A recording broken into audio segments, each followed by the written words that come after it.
প্রিয় দর্শক, আসসালামু আলাইকুম। শুরু হলো অ্যাপোলো টেলিপ্রেসক্রিপশন, আপনাদের সাথে আমি ডাক্তার সজল আশফাক। আপনারা জানেন যে অ্যাপোলো টেলিপ্রেসক্রিপশন চ্যানেল আয়ের একটি সরাসরি টেলিফোন অনুষ্ঠানে আমরা স্বাস্থ্য ও চিকিৎসা বিষয়ে বিভিন্ন প্রসঙ্গ নিয়ে আলোচনা করে থাকি। সেই সঙ্গে টেলিফোনে প্রাপ্ত আপনাদের বিভিন্ন জিজ্ঞাসার জবাব দিয়ে থাকি সরাসরি এই অনুষ্ঠান থেকেই। দর্শক, হৃৎপিণ্ডের সবচেয়ে মারাত্মক রোগটি হচ্ছে হার্ট অ্যাটাক। এই হার্ট অ্যাটাক সম্পর্কে অনেকের অনেক রকম কৌতূহল রয়েছে। আজকে আমরা এই হার্ট অ্যাটাক নিয়ে আলোচনা করব। আমাদের আজকের বিষয় হার্ট অ্যাটাক। হার্ট অ্যাটাক সম্পর্কে আপনাদের বিভিন্ন প্রশ্নের উত্তর দেওয়ার জন্য এবং আজকের আলোচনায় অংশ নেওয়ার জন্য উপস্থিত আছেন দুজন বিশেষজ্ঞ। আসুন পরিচিত হই। আমার বাম পাশে রয়েছেন doctor Fatema Begum, interventional cardiologist এবং consultant cardiologist, united hospital limited. তারপরেই আছেন অধ্যাপক ডাক্তার মোহাম্মদ শাহাবুদ্দিন তালুকদার, উনিও ইন্টারভেনশনাল কার্ডিওলজিস্ট এবং consultant cardiologist, Apollo hospitals, Dhaka. প্রিয় দর্শক, আগে বলেছি আমাদের অনুষ্ঠানটি সরাসরি সম্প্রচারিত হচ্ছে। অনুষ্ঠানের টেলিফোনের মাধ্যমে আপনি অংশ নিতে পারেন, জেনে নিতে পারেন হার্ট অ্যাটাকের বিভিন্ন দিক সম্পর্কে। জানিয়ে দিচ্ছি সেই নাম্বার দুটো, যে নাম্বার দুটোতে ফোন করে আপনি আমাদের এই অনুষ্ঠানে অংশ নিতে পারেন। নাম্বার দুটো হচ্ছে 01713 004444, আরেকটি নাম্বার হচ্ছে 01711 567100। মোবাইল ফোন ছাড়াও ল্যান্ডফোনের যে কোনো নাম্বার থেকে আপনারা আমাদের এই ফোন নাম্বার দুটিতে কল করতে পারবেন। আপনাদের ফোনের অপেক্ষা রইলাম। ততক্ষণ আমরা আজকের বিষয়ে খানিকটা আলোচনা যাচ্ছি। আমি প্রথমেই অধ্যাপক মোহাম্মদ শাহাবুদ্দিন তালুকদার, আপনার কাছে জানতে চাইবো যে এই হার্ট অ্যাটাক, আমরা জানি যে হার্ট অ্যাটাক, কিন্তু আসলে বিষয়টা কি হয় তখন? ধন্যবাদ ডক্টর সজল আশফাক। আসসালামু আলাইকুম দর্শক মণ্ডলী এবং শ্রোতা। আসলে হার্ট অ্যাটাক যেটা হয় সেটা হলো একটা is the most commonest form of ischemic heart disease. এটা যেটা হয়, আমাদের রক্তনালী আছে তিনটা মেইন রক্তনালী। রক্তনালীগুলোতে হয় আপনার কোলেস্টেরল যেটা প্ল্যাক জমে, অথবা এখানে কোনো কোলেস্টেরল প্ল্যাকটা রাপচার করে, অথবা এটা কোনো thrombus, that means blood clot হয়ে, অথবা স্পাজম হয়ে রক্তনালীতে যখন বন্ধ হয়ে যায় লুমেনটা, তখন রক্ত সঞ্চালন বন্ধ হয়ে যায়। হৃৎপিণ্ডে যে রক্তনালীগুলো রয়েছে, সেই রক্তনালীগুলো যে ভিতরে নালীর যে ভিতরে জায়গাটা আছে বন্ধ হয়ে যাওয়ার জন্য, যদি আপনি বললেন কয়েকটা কথা যে কোলেস্টেরল জমে অথবা প্লাগ ছুটে গিয়ে রাপচার গিয়ে হয়, অথবা প্লাগের উপরে রক্ত জমা হবে, অথবা সংকুচিত হয়ে যে কোনো কারণে ওই রক্তনালী বন্ধ হয়ে যায়। ওই রক্তনালীর যে অংশটাকে হার্টের মাসেলকে সাপ্লাই দিচ্ছে, সেই মাসেলগুলো অকার্যকর হয়ে যায়, রক্ত সরবরাহ না পেয়ে যে সংকুচিত এবং প্রসারণ হওয়ার যে ক্ষমতা থাকে হার্ট মাসেলগুলো, সেগুলো নষ্ট হয়ে যায়। এবং এটাই হার্ট অ্যাটাক।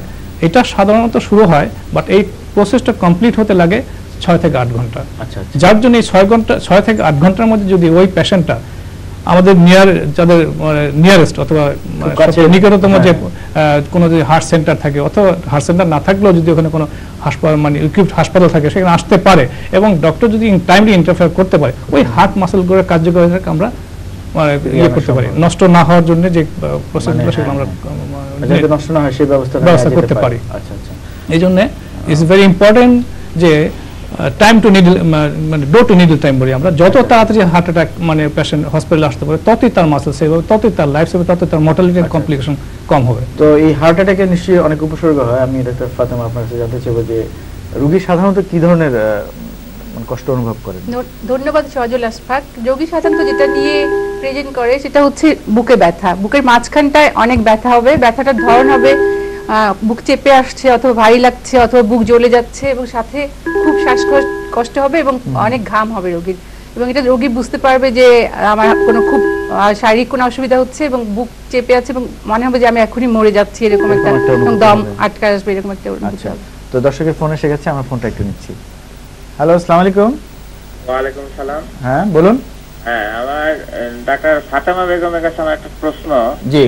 এই যে হার্ট ডিজিজ যেটা নিয়ে আপনারা আলোচনা করছেন, জি হার্ট অ্যাটাক নিয়ে। জি হার্ট অ্যাটাক নিয়ে। এখন আমার কি ধরনের খাদ্য মানে খেলে বা খাদ্য প্রতিক্রিয়ার কারণে অথবা চলাচলের ক্ষেত্রে আপনার এই হার্ট অ্যাটাকের ঝুঁকিটা বেড়ে যায়? আচ্ছা আচ্ছা, এই ব্যাপারে একটু জানছেন? মানে কি খাবার বা মানে লাইফস্টাইল কি রকম হলে ঝুঁকিটা বাড়ে? জি, একই সাথে ওটা জানা হয় যাবে কি করলে ভালো হয়। ধন্যবাদ আপনার কোশ্চেনের জন্য। আপনি খুব সুন্দর একটা প্রশ্ন করেছেন। এটা হচ্ছে যে আপনি চর্বি জাতীয় খাবার, যেমন খাসির মাংস, গরুর মাংস, ডিমের কুসুম, চিংড়ি মাছ, এই খাবারগুলো, ঘি, চর্বি, মাখন, এই খাবারগুলোকে অ্যাভয়েড করতে হবে। আপনার ওজন নিয়ন্ত্রণে রাখতে হবে, শাকসবজি বেশি করে খেতে হবে, প্রতিদিন কমপক্ষে 1 ঘন্টা করে হাঁটতে হবে, যতটা সম্ভব জোরে হাঁটতে হবে, এবং আপনার শরীরের যে ওজনটা নিয়ন্ত্রণে রাখতে হবে। আর যদি ডায়াবেটিস থাকে ডায়াবেটিস ভালো কন্ট্রোল রাখতে হবে, হাই প্রেশার থাকলে হাই প্রেশার ভালো কন্ট্রোল রাখতে হবে, এবং যদি কোলেস্টেরল বেশি থাকে তাহলে কোলেস্টেরল কমানোর ওষুধ খেয়ে আপনার জীবনকে নিয়ন্ত্রণে নিয়ে আসতে হবে, তাহলে হার্ট অ্যাটাকের ঝুঁকি কমে যাবে। একইভাবে আরেকটা প্রশ্ন আসছে স্বাভাবিক এটার সাথে, যে কি কি করলে বা জীবনযাত্রা কেমন হলে বা কি কি খাবার খেলে হার্ট অ্যাটাকের ঝুঁকি কমানো যায়? আচ্ছা, খাবারের সাথে আমাদের লাইফস্টাইলের সাথে হার্ট অ্যাটাকের অনেক সম্পৃক্ত আছে। যেমন আমরা রিস্ক ফ্যাক্টরের মধ্যে একটা বলি হাইপার কোলেস্টেমিয়া, কোলেস্টেরল যুক্ত খাবার আমাদেরকে অ্যাভয়েড করতে হবে। তার সাথে আরেকটা আছে এক্সারসাইজ রেগুলার করতে হবে। তারপরে আছে আপনি কিছু মডিফাইড রিস্ক ফ্যাক্টর যেগুলো আমরা অ্যাভয়েড করতে হবে, যেমন সিগারেট স্মোকিং, এক্সেসিভ অ্যালকোহল, ঠিক আছে, diabetes control, blood pressure control. এগুলো যদি আমরা মানে রোগগুলো যে নিয়ন্ত্রণ রাখতে পারি হার্ট অ্যাটাকের ঝুঁকি অনেক কমে যাবে।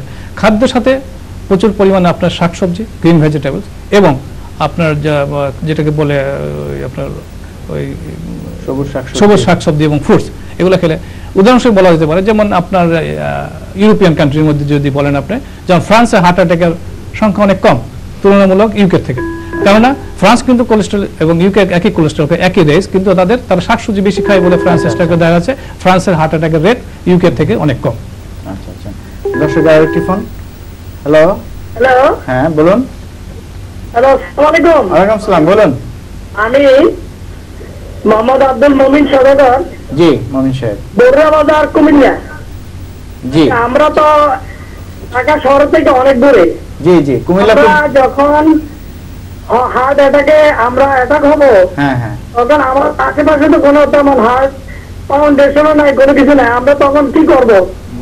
আচ্ছা, এবং হার্ট অ্যাটাক ভবিষ্যতে হার্ট অ্যাটাক থেকে আমরা রক্ষা পাইতে হলে জি জি, আমাদেরকে, আমরা যারা মফস্বলে আছি, জি জি, আমাদের কি কিছু অ্যাডভাইস দেন আচ্ছা এই ব্যাপারে? আচ্ছা হার্ট অ্যাটাক সম্বন্ধে। জি মুমিন সাহেব, আপনার বয়স কত? জি, আপনার বয়স কত? আপনার বয়সটা কত? আমার বয়স হলো 45 বছর। জি জি জি, জি, তো খুব কারণ আমাদের মফস্বলের জন্য কিছু আমাদেরকে অ্যাডভাইস হ্যাঁ দেন। হ্যাঁ, অবশ্যই অবশ্যই। মফস্বল রোগীর জন্য ধন্যবাদ আপনাকে এই প্রশ্ন করার জন্য, খুব ইম্পর্টেন্ট প্রশ্ন, এবং it is a burning issue in our country. মফস্বলে যারা আপনারা আছেন তাদের প্রথমে দেখতে হবে যে আপনার ফ্যামিলিতে কোনো হার্টের ডিজিজের কারণ প্রকোপ আছে কিনা। যদি তাই হয় আপনাকে প্রাইমারি প্রিভেনশন যেটাকে আমরা বলি সেই প্রিভেনশন নিতে হবে। যদি আপনার চর্বি বেশি থাকে সেটা কমাতে হবে, আপনার যদি সিগারেট স্মোক করেন সেটা কমাতে হবে, ব্লাড প্রেশার থাকলে সেটাকে আপনাকে নিয়ন্ত্রণ রাখতে হবে, এবং আপনি স্মোক করলে স্মোকটা বন্ধ করতে হবে যদি ফ্যামিলি হিস্ট্রি স্ট্রং থাকে। এক, দুই নম্বর খাওয়া দাওয়ার ব্যাপারে যেগুলো বললাম, মানে সবুজ শাকসবজি আপনি বেশি করে খেতে হবে। আরেকটা যেটা আপনি বললেন, যেটা আমি যেটা বললাম এক্সারসাইজ, গ্রামের লোক এক্সারসাইজ করে, আমরা এটা মানে মানি। আরেকটা যদি আপনার হার্ট অ্যাটাকে যে উপসর্গ ডক্টর ফাতেমা বললো ওই ধরনের কোনো উপসর্গ থাকে, আপনার নিকটবর্তী যে কোনো হসপিটালে চলে যাবেন, ওইখানকার ডাক্তার প্রাইমারি প্রিভেনশন কি সেটা তারা জানে, যেমন 300 মিলিগ্রাম অ্যাসপিরিন খাওয়া যাবে, কুমিল্লা মেডিকেল অথবা থানা হেলথ কমপ্লেক্স হয়তো যাবে, ওইখানে প্রাইমারি প্রিভেনশন, প্রাইমারি যে ইনিশিয়াল যে ট্রিটমেন্ট সেই মোটামুটি সব ডাক্তার এটা জানে এবং সব জায়গায় এই ফ্যাসিলিটিটা আছে। তো আমার আপনার জন্য সাজেশন থাকবে যে আপনি খুব দ্রুত যত দ্রুত পারেন আশেপাশে কোনো হসপিটালে চলে যাবেন, হাসপাতালে নিয়ে যাবেন, তাই তারপর ব্যবস্থা করে পরবর্তী। দর্শক আরেকটি ফোন নিচ্ছি। হ্যালো, কেটে গিয়েছে। এখানে আপনি বলছিলেন যে পারিবারিকভাবে যদি কারো রক্তে উচ্চ কোলেস্টেরল থাকে সেক্ষেত্রে আসলে কি করা যায়? অ্যাকচুয়ালি এটা আমরা ফ্যামিলিয়ার হাইপারকোলেস্টেমিয়া বলি। হ্যাঁ, এটা মানে দুই রকম আছে, হেটেরো জায়গা আছে, হোমোজেনাস জায়গা আছে। এদের দেখা যাচ্ছে খুব অল্প বয়সে তাদের কোলেস্টেরলটা রক্তনালীতে বলেন, মানে হার্টের রক্তনালী বলেন, ব্রেন রক্তনালী বলেন, কিডনি বলেন, সব জায়গায় জমতে থাকে। এবং আসলে কিন্তু ওই আপনার যে হার্টের যে চর্বি জমা বলি আমি, এটা কিন্তু অ্যাডাল্ট থেকে শুরু হয়। এটা আমরা ফ্যাটি স্ট্রিক বলি। এটাই আস্তে আস্তে আস্তে আস্তে বড় হতে হতে লুমেনটাকে অক্লুজ করে ফেলে। যাদের কোলেস্টেরল, ফ্যামিলিয়ার কোলেস্টেরল আছে তাদের দেখা যাচ্ছে আর্লি এজ থেকে শুরু হয়। হতে হতে দেখে আমাদের দেশে যেমন এখন আমি যেটা আমরা দেখছি যে আর্লি এজে অনেকের হার্ট অ্যাটাক হচ্ছে, this is one of the most important cause. আমরা এটা ইভ্যালুয়েট করি না। যেমন যাদের ফ্যামিলিতে সাডেন ডেথ আছে, হার্ট অ্যাটাকের প্রবণতা আছে, অল্প বয়সে মারা যাচ্ছে, তাদেরকে অ্যাকচুয়ালি ফ্যামিলি মেম্বার সবাইকে দেখা উচিত কোলেস্টেরল লেভেলটা কেমন আছে, প্রাইমারি অ্যাসেসমেন্ট করে নেওয়া উচিত। তাহলে সেই ক্ষেত্রে যদি আমার জীবনযাত্রাটাকে আমি মানিয়ে নেই তাহলে মনে হয় আমি যে ঝুঁকিটা, এই ক্ষেত্রে আমাদের অ্যাকচুয়ালি আমাদের প্রফেশনাল বডি যারা আমরা যারা আছি, প্লাস কিছু এনজিও আছে, যেন আমাদের প্রচার মাধ্যমে আপনারা যেটা করতেছে এটা কিন্তু অনেক উপকার। এটা আমরা জনগণকে জানাতে পারি। এই যে আমি যেটা বললাম ফ্যামিলিয়ার হাইপারকোলেস্টেমিয়া, এবং ফ্যামিলি অনেকের হয়তো দেখা যাচ্ছে হার্টের মাসেল মোটা হয়ে যায়, সাডেন ডেথ, যেটা আমরা হাইপারটেনিক অবস্ট্রাকটিভ কার্ডিওমায়োপ্যাথি বলি। এটা মানে অল্প বয়সে হঠাৎ করে দেখা যাচ্ছে সে হাঁটতেছে অথবা দৌড় দিল, মারা গেল। তো এইগুলো যাদের আছে জন্মগত বা বংশগত যাই হোক না কেন, আমাকে আগে থেকে যদি জানা থাকে তাহলে সেটার একটা প্রতিরোধ ব্যবস্থা নিজে নিতে পারি, আমরা প্রতিরোধ ব্যবস্থা নিতে পারি এবং তাতে আমাদের মানে হার্ট ডিজিজ থেকে হার্ট অ্যাটাক থেকে মর্টালিটি অনেক কমে যায়। আচ্ছা আচ্ছা। তো এবার ডাক্তার ফাতেমা আপনার কাছে জানতে চাইবো যে আমরা প্রায়শই শুনি যে হার্ট অ্যাটাকের রোগী বলেন বা হৃদরোগী যাদের হার্টে বুকে ব্যথা হয় আপনারাই অ্যাডভাইস করে থাকেন অনেক সময় যে এনজিওগ্রামের কথা বলে থাকেন। তো আমার প্রশ্ন হচ্ছে যে এনজিওগ্রামটা কখন করতে হয়? আচ্ছা, এনজিওগ্রাম করা যেতে পারে একটা ইমার্জেন্সি কন্ডিশনে। আমরা যখন রোগী হার্ট অ্যাটাক নিয়ে হসপিটালে ভর্তি হলো, যদি তাড়াতাড়ি আসে 3 ঘন্টার মধ্যে, তখন আমরা প্রাইমারি অ্যাঞ্জিওপ্লাস্টি যেটা বলে, কোনো ওষুধ না দিয়ে অ্যাঞ্জিওপ্লাস্টি করার প্ল্যান নিলে তখন এমার্জেন্সি অ্যাঞ্জিওগ্রাম করা হতে পারে। আর একটা ইলেকটিভ অ্যাঞ্জিওগ্রাম। ইলেকটিভ অ্যাঞ্জিওগ্রাম করা হয় যাদের অনেক দিন ধরে হার্ট বুকে ব্যথা আছে, ওষুধ খেয়ে ব্যথা কন্ট্রোল হচ্ছে না, কিংবা অনেকদিন ধরে তার আগে একটা হার্ট অ্যাটাক ছিল, সে ট্রিটমেন্ট করেছে, কিংবা কখনো অ্যাঞ্জিওগ্রাম করে নাই হার্ট অ্যাটাকটাকে ইভ্যালুয়েট করার জন্য, তখন করা যেতে পারে। কিংবা একটা রোগী প্রেজেন্ট করলো যে হার্টের পাম্পিং অ্যাকশন কম, কোনো কারণ পাওয়া যাচ্ছে না, সেই কারণটাকে ইভ্যালুয়েট করার জন্য, কিংবা আদার ভালভে ডিজিজ আছে, ভালভ বদলাবে, তখন রক্তনালীতে ব্লক আছে কিনা, এইসব ইন্ডিকেশনের কারণে আমরা আর কি করে থাকি, অ্যাঞ্জিওগ্রাম করে থাকি। তো এই এনজিওগ্রাম করার পরে যদি দেখা যায় যে আপনারা তো বিভিন্ন খোঁজেন যে কোথায় ব্লক আছে কি আছে, এক্ষেত্রে আপনারা যে এনজিওপ্লাস্টি করার ডিসিশন নেন সেটা কিভাবে, মানে সেটা কিসের উপর ভিত্তি করে? আসলে আমাদের এনজিওগ্রাম যে ডক্টর ফাতেমা যেটা বললো যে প্রাইমারি একটা এনজিওপ্লাস্টি করা হয়, সেটা হলো আপনার হার্ট অ্যাটাকের এটা কতগুলি আমাদের ক্রাইটেরিয়া আছে। আমরা যদি ইন্টারভেনশন করি 4-5টা ক্রাইটেরিয়ার মধ্যে যেটা বললো যদি প্রথম 3 ঘন্টার মধ্যে অথবা 6 ঘন্টার মধ্যে চলে আসে হার্ট মাসেল ড্যামেজ হওয়ার আগে, তা আমরা এটা করে কি, যদি আপনি প্রথমেই বলেছি রক্ত চলাচল বন্ধ হয়ে যায় 3টা কারণে, তার মধ্যে একটা রক্ত জমাট বেড়ে যায়, সেটাকে আমরা মানে অনেক সময় ডিজলিউশন মানে ভেঙে ফেলার জন্য একটা ইনজেকশন দিই, স্ট্রেপ্টোকাইনেস। এইটা দেওয়ার আগে যদি পেশেন্ট আমাদের কাছে আসে এবং এটার জন্য কোনো কাজ না করে, অথবা যদি পেশেন্ট শকে থাকে, অথবা দেখা যাচ্ছে পেশেন্ট অ্যারিথমিয়া হচ্ছে, পেশেন্ট মানে অনগোয়িং চেস্ট পেন হচ্ছে 12 ঘন্টা পরে 6 ঘন্টা পরে, ইন দ্যাট কেস আমরা ইমার্জেন্সি অ্যাঞ্জিওগ্রাম এবং প্রাইমারি অ্যাঞ্জিওপ্লাস্টি করি। প্রাইমারি অ্যাঞ্জিওপ্লাস্টি বলতে এটা বুঝি যে স্ট্রেপ্টোকাইনেস যে ইনজেকশন দিয়ে সেটাই আমরা রক্ত জমাট বাঁধাকে ডিজলিউশন করে ফেলি, সেটা করার আগে যেটা অ্যাঞ্জিওপ্লাস্টি করি সেটা ইমার্জেন্সি। আর একটা যেটা ইলেকটিভ যেটা বললো সেটাও দর্শক এবং আপনারা শুনলেন, সেটা হলো আপনার অ্যাঞ্জিওগ্রাম করার পর যদি আমরা প্রথমটা যেটা যদি কোনো ক্রিটিক্যাল ব্লক থাকে, যেমন 3টা রক্তনালীর মধ্যে 3টা রক্তনালী ব্লক পাইলাম, তখন যেটা ক্রিটিক্যাল সেটা শুধু আমরা অ্যাঞ্জিওপ্লাস্টি করে চলে আসি প্রাইমারিটা। আর তো রেস্কিউ অ্যাঞ্জিওপ্লাস্টি, যেমন আমরা স্ট্রেপ্টোকাইনেস ইনজেকশনটা সে দিলাম, দেওয়ার পরে পেশেন্টের চেস্ট পেন কন্টিনিউ করতেছে, অথবা পেশেন্ট শকে চলে যাচ্ছে, পেশেন্ট হাইপোটেনশন হচ্ছে, পেশেন্ট ক্রিটিক্যালি হয়ে যাচ্ছে, তখন আমরা একটা অ্যাঞ্জিওগ্রাম করি, অ্যাঞ্জিওপ্লাস্টি করি, সেটা রেস্কিউ অ্যাঞ্জিওপ্লাস্টি। আর বাঁচানোর জন্য আর কনভেনশনাল অ্যাঞ্জিওপ্লাস্টি যেটা বললাম ইলেকটিভ যেটা, সেটা আমরা পেশেন্ট যে অনেক দিন দেখে সবকিছু দেখে যে আপনি অ্যাঞ্জিওগ্রাম লাগবে, আপনি ইটিটি পজিটিভ নির্বাচিত পেশেন্ট, হ্যাঁ রিস্ক ফ্যাক্টর অনেক বেশি, নির্বাচিত পেশেন্ট, রাইট। তখন আমরা পেশেন্টকে অপশন দিই যে আপনার একটা ব্লক আছে অথবা 2টা ব্লক আছে, আপনাকে অ্যাঞ্জিওপ্লাস্টি করতে হবে অথবা ইউকে গো ফর বাইপাস। রোগী বুঝে শুনে করলো, আপনারা বুঝে শুনে করলো, ওটা আমরা সময় পাই, বাট এই দুটোতে আমরা কোনো সময় পান না। আচ্ছা, দর্শকরা একটু ফোন নিচ্ছি। হ্যালো, ফোনটা বোধহয় ডিস্টার্ব হচ্ছে। তো আরেকটা কথা হচ্ছে যে এই ধরনের টেস্টগুলো যেগুলো আপনি এনজিওগ্রাম করলেন, এছাড়া কি রক্তের কোনো পরীক্ষা নিরীক্ষা রয়েছে যেগুলো দ্বারা আপনারা বুঝতে পারেন যে হ্যাঁ রক্তে আমাদের তো আমাদের ইনভেস্টিগেশন হার্ট অ্যাটাক ইনভেস্টিগেশন 2 রকম, একটা হলো ইনভেসিভ, একটা নন ইনভেসিভ। ইনভেসিভ যেটা সেটা তো আমার পরে আসছে, যেটা ডক্টর ফাতেমা বললেন। নন ইনভেসিভের মধ্যে আমরা প্রথম ইসিজি করি, একটা আপনার এক্সরে করি, তারপর ব্লাডের কিছু এনজাইম যেগুলো পার্টিকুলার কিছু এনজাইম আছে, যেমন ট্রপোনিন আই, ট্রপোনিন টি, দেন আপনার সিকেএমবি, দিস আর পার্টিকুলারলি আসে হার্ট মাসল থেকে। এগুলো করলে ব্লাডের একটা রেঞ্জ থাকে, রেঞ্জ থেকে যদি দেখি যে হয় সিঙ্গেল স্টাডিতে বেড়ে গেল, অথবা দেখা যাচ্ছে রিপিটেড মানে ক্রোনোলজিক্যাল বাড়তেছে, ইন দ্যাট কেস আমরা বুঝতে পারি তার হার্টের। তার ছাড়াও এছাড়া তার সাথে clinical symptom of the patient, signs of the patient, at the same time আপনার ইসিজি চেঞ্জ, এগুলো সবকিছু দেখে আমরা এক্সপ্লেন করি পেশেন্টের হার্ট অ্যাটাক হয়ে গেছে। আচ্ছা, দর্শকের ফোনটা নিচ্ছি। হ্যালো, আসসালামু আলাইকুম। ওয়ালাইকুম আসসালাম। আব্দুর রহমান বাসাবো থেকে বলছি। জি বলুন রহমান সাহেব। আচ্ছা, হার্ট এনলার্জ হওয়া সম্পর্কে আমি একটু জানতে চাচ্ছি। এনলার্জ হয়ে গেলে তার চিকিৎসাটা কি কোনো অপারেশন করতে হয় নাকি শুধু ওষুধপত্রের মাধ্যমে করতে হয়? আর অপারেশন বা ওষুধপত্র যেটাই হোক না কেন, সেটা কতদিন চিকিৎসা করতে হয়, এটা আদৌ কি রোগ কিনা, এটা একটু জানতে চাচ্ছি। মানে হার্ট বড় হয়ে যাওয়ার, শুধু হার্ট বড় হয়ে যাওয়া, হার্ট এনলার্জ হয়ে যাওয়া, এলভি ডিসফাংশন, আচ্ছা আচ্ছা, হ্যাঁ কি এইগুলো আমি জানতে চাই। হ্যাঁ হ্যাঁ, আচ্ছা ঠিক আছে। কারণ আসলে তো শুধু হার্ট তো এক্সারসাইজ যদি কেউ করে তারও বড় হতে পারে। এলভি মানে লেফট ভেন্ট্রিকুলার ডিসফাংশন যেটা বলছেন। ধন্যবাদ আপনাকে প্রশ্ন করার জন্য। হ্যালো, জি শুনছি, আপনি বলুন। আমি আরেকটু বলছি যে এলভি ডিসফাংশন এই বিষয়টার মানেটা কি, আর এটা কি রোগ কিনা? আচ্ছা হ্যাঁ বলুন। এলভি ডিসফাংশন মানে আপনার যে হার্টের মাসল আছে, হার্টে দুটো মাংসপিণ্ড, তো দুটো চেম্বার থাকে, একটা রাইট ভেন্ট্রিকল, একটা লেফট ভেন্ট্রিকল। লেফট ভেন্ট্রিকলের ডিসফাংশন দুই রকম হতে পারে, একটা ডায়াস্টোলিক ডিসফাংশন, একটা সিস্টোলিক ডিসফাংশন। ডায়াস্টোলিক ডিসফাংশন মানে হার্টটা আপনার রিল্যাক্স করতে পারছে না, ব্লাড রিসিভ করতে পারছে না। এটা যদি হার্টের মাসল প্রসারিত হতে পারছে না, এটা যদি কোনো কারণে হার্টের মাংসপেশি মোটা হয়ে যায় তাহলে হতে পারে। আর একটা হচ্ছে সিস্টোলিক ডিসফাংশন। সিস্টোলিক ডিসফাংশন মানে হার্টের পাম্পিং অ্যাকশনটা কমে যাওয়া, সংকুচিত হতে পারছে না। হার্টের মেইন কাজ তো রক্ত পাম্প করে বের করে দেওয়া। এই দুই কারণে হার্টের রক্ত পাম্প করে বের করে দিতে অসুবিধা হয়। একটা হচ্ছে রক্ত রিসিভ করতে না পারার জন্য আউটপুট কমে যাচ্ছে হার্টের, আর একটা হার্টের পাম্পিং অ্যাকশন কমে যাওয়ার জন্য। একটা সিস্টোলিক ডিসফাংশন, একটা ডায়াস্টোলিক ডিসফাংশন।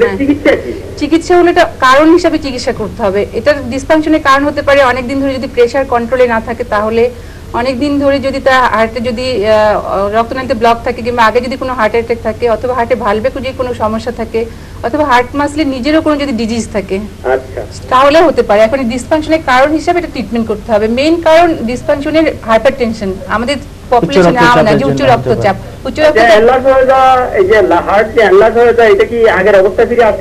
জি, আপনি যদি প্রেসার রেগুলার কন্ট্রোল রাখেন তাহলে এটা আগের অবস্থায় ফিরে যেতে পারে, এবং আপনি যদি রক্তনালীর চিকিৎসা করেন এটা আগের অবস্থায় ফিরে আসার সম্ভাবনা থাকে। জি, ওষুধপত্র কন্টিনিউ করতে হবে। জি, এটা লাইফ লংই কন্টিনিউ করতে হতে পারে। আচ্ছা, ডাক্তার ফাতেমার সাথে আরেকটু যোগ করতে চাই। যোগটা এটা হলো যে হার্ট এনলার্জমেন্ট যেগুলো করছে মোস্ট ইম্পর্টেন্ট কজ, এগুলো তার মধ্যে আর কিছু কিছু কারণ আছে। যেমন মনে করেন প্রেগন্যান্সির পরে যেটা আমরা পোস্টপার্টাম মানে ডাইলেটেড হয়ে যায়, হার্টটা অনেক বড় হয়ে যায়। এইটাকে অনেক সময় দেখা যায় যে ট্রিটমেন্ট করে থেকে ভিটামিন ডিফিসিয়েন্সি ভেরি যেটা হয়, তাতে হয় অ্যালকোহলের জন্য, থাইরয়েড ফাংশনের জন্য হতে পারে, হাইপারথাইরয়েডিজম হতে পারে, ডায়াবেটিস পেশেন্টদের হতে পারে, দেন আদার কজ আছে। এই কজগুলো যে ইলেভেট করা যায়, অনেক সময় দেখা যায় হার্টের মাসলটা পাম্পিং অ্যাকশনে ফিরে আসে। আসলে আমার মনে হয় উচ্চ রক্তচাপের একটা পরিণতি, যদি মানে অনিয়ন্ত্রিত উচ্চ রক্তচাপের একটা পরিণতি, যে লেফট ভেন্ট্রিকুলার ফেলিউর যেটা বললো, যে হার্টের নিচে দুটো চেম্বার। উচ্চ রক্তচাপের প্রথম দুইটা, ডক্টর ফাতেমা যেটা বলল, প্রথম হয় আপনার ডায়াস্টোলিক ডিসফাংশন হয়, যেমন এটা হার্টের মাসল মোটা হয়ে গেল, মোটা হয়ে যাওয়ার পরে ডায়াস্টোলিক মানে আপনার হার্টটা প্রসারিত হতে পারছে না, ব্লাড রিসিভ করতে পারছে না। এটা হতে হতে যখন তারপর হয় যেটা হলো ডিসপেরিটি, মানে আপনার মানে যে রক্তনালী আমাদের সাপ্লাই দিচ্ছে তার সাথে ডিসপেরিটি হচ্ছে। কারণ আল্লাহ তাআলা আমাদের হার্টের মাসলে এমন একটা থিকনেস তৈরি করেছে, রক্তনালী এমনভাবে তৈরি করেছে যাতে করে ওই মাসলের জন্য ওই রক্তনালী সাফিসিয়েন্ট। কিন্তু এমন এক সময় দেখা যাচ্ছে হার্ট মাসলটা এত মোটা হয়ে যাচ্ছে, ডিসপেরিটি বিটুইন সাপ্লাই এন্ড ডিমান্ড হয়ে যায়, তখন হার্টের মাসলগুলো আস্তে আস্তে আস্তে আস্তে পাতলা হয়ে থাকে এবং বড় হয়ে যায়, তখন আবার সিস্টোলিক ডিসফাংশন ডেভেলপ করে।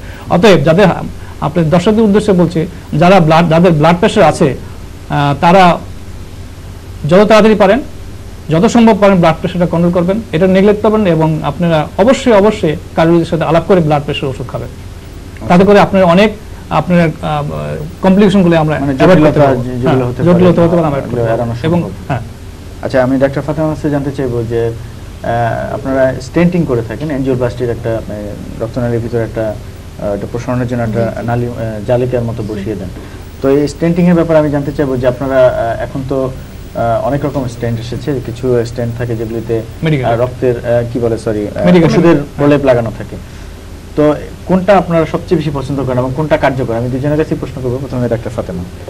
জি, আমরা যে রক্তনালীতে ব্লক থাকলে স্টেন্ট বসিয়ে দেই। স্টেন্টটা দুই গ্রুপের আছে, একটা ড্রাগ এলুটিং স্টেন্ট আর একটা নন ড্রাগ এলুটিং স্টেন্ট। একটা মানে ওষুধ বসানো থাকে, একটাতে থাকে না। ওষুধ বসানো যে স্টেন্টগুলি থাকে, এটাতে ওষুধ থাকার কারণে যে রিংগুলি আবার চেপে যাওয়ার প্রবণতাটা কম থাকে, আর যেটা ওষুধ বসানো থাকে না, এটা চেপে যাওয়ার প্রবণতা বেশি থাকে। আমরা দেখি যে সম্ভব যদি এটা নন ড্রাগ এলুটিং হয়, মানে ওষুধ বসানো না থাকে, এবং এটা দেখা যায় 15 to 20% চান্স থাকে, 15 থেকে 20% চান্স থাকে যেটা আবার চেপে যাবে। আর যদি ড্রাগ এলুটিং হয় তাহলে এটা নন ডায়াবেটিক পেশেন্টদের 5% চান্স, ডায়াবেটিক পেশেন্টদের 5 to 10%, মানে 5 থেকে 10% চেপে যাওয়ার প্রবণতা থাকে। ডেফিনেটলি চেপে যাওয়ার প্রবণতা কম থাকায় যেটা ড্রাগ বসানো রিংগুলি আছে এগুলি বেটার, এবং এগুলি দামও বেশি, রিসেন্ট এসেছে, যদিও এখন একটু কন্ট্রোভার্সি আছে। তারপর এই রিংগুলি ভালো, এটাতে রোগীর জীবনের যে কোয়ালিটি বলে লাইফ, এটা ভালো থাকে এবং চেপে যায় কম, আবার প্রস্টিটিউট কম হয় আর কি, আবার এনজিওপ্লাস্টি কম করতে হয়। ফোনটা নিয়ে নিচ্ছি, আমি আবার আসছি আলোচনায়। হ্যালো, আসসালামু আলাইকুম। আসসালাম, বলুন। আমার নাম হাসান কবির। জি, আমি শেরবাজার থেকে বলছি। জি, বলুন। আমার একবার হার্ট অ্যাটাক হয়ে গিয়েছিল আপনার 2001 সালের অক্টোবর মাসে। জি। তো তারপর থেকে আপনার আমি ডক্টর নজরুল ইসলাম সাহেবের আন্ডারে ছিলাম, হ্যাঁ। তো আমি এরপরে আপনার এনজিওগ্রাম করে দেখলাম যে আমার এটা আপনার অটো বাইপাস হয়ে গেছে, রিক্যানালাইজেশন যেটাকে বলে। তো ইদানিং আমি আপনার লো ব্লাড প্রেশারে ভুগতেছি। আচ্ছা আচ্ছা 60, আমি নিজেরটা সবসময় 60 এর উপরে উঠতেছে এটা। আচ্ছা and I am feeling very better. আচ্ছা Sorry, I am feeling very bad. এবং আমার মাথা প্রচন্ড ঘোরায়। এই অবস্থায় আমি কি করতে পারি? আপনার এখন বয়স কত? আমার বয়স 58। 58। এখন কি কি ওষুধ খাচ্ছেন? সরি, আমার ডায়াবেটিস আছে কিন্তু আন্ডার কন্ট্রোল। আচ্ছা আচ্ছা টোটাল কন্ট্রোল। আচ্ছা আচ্ছা এমনিতে কোনো অন্য কোনো ওষুধ খাচ্ছেন না হার্টের জন্য? জি, হার্টের জন্য খাচ্ছি আপনার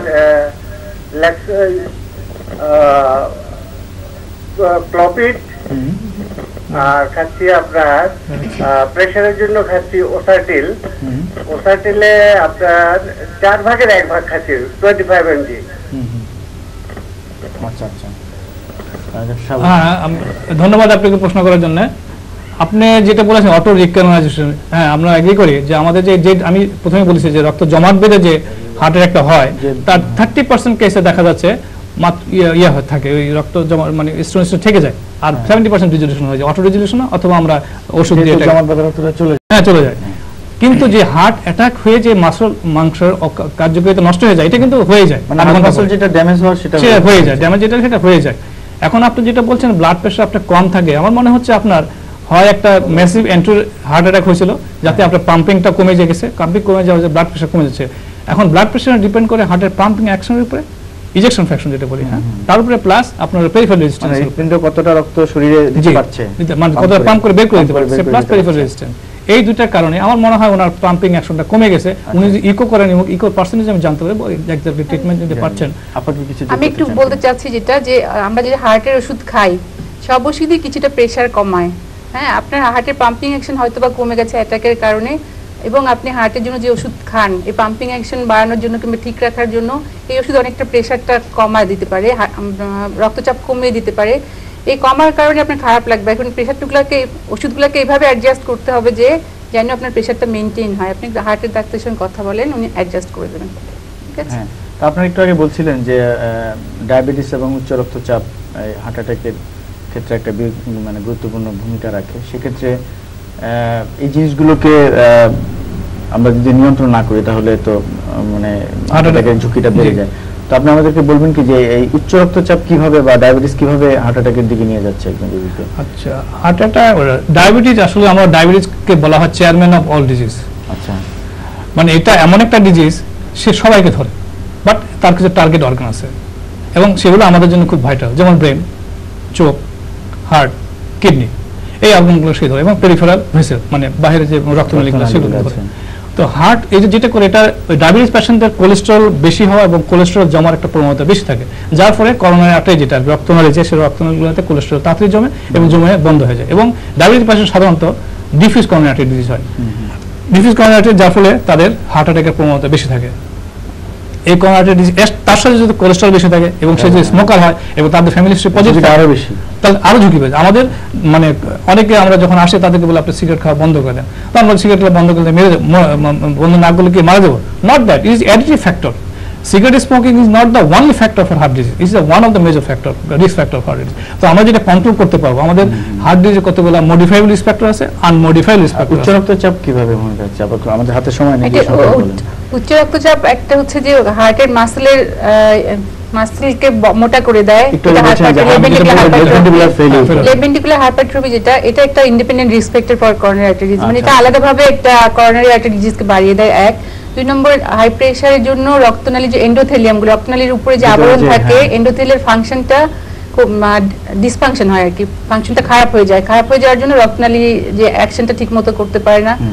এটা এই দুটো কারণে মেইনলি। আচ্ছা আচ্ছা, তো আমাদের সময় ফুরিয়ে এসেছে। ডাক্তার মোহাম্মদ শাহাবুদ্দিন তালুকদার এবং ডাক্তার ফাতেমা বেগম আমাদের স্টুডিওতে আসার জন্য অনেক অনেক ধন্যবাদ এবং কৃতজ্ঞতা। আপনাকে ধন্যবাদ এবং দর্শক শ্রোতা মণ্ডলী যারা আছেন তাদেরকে অসংখ্য ধন্যবাদ। প্রিয় দর্শক, এতক্ষণ যারা চ্যানেলের সাথে ছিলেন আপনাদের সকলকে অনেক অনেক ধন্যবাদ এবং কৃতজ্ঞতা। আগামীতে অন্য কোনো বিষয় নিয়ে আবার হাজির হব। সবাই সুস্থ থাকুন, ভালো থাকুন। আল্লাহ হাফেজ।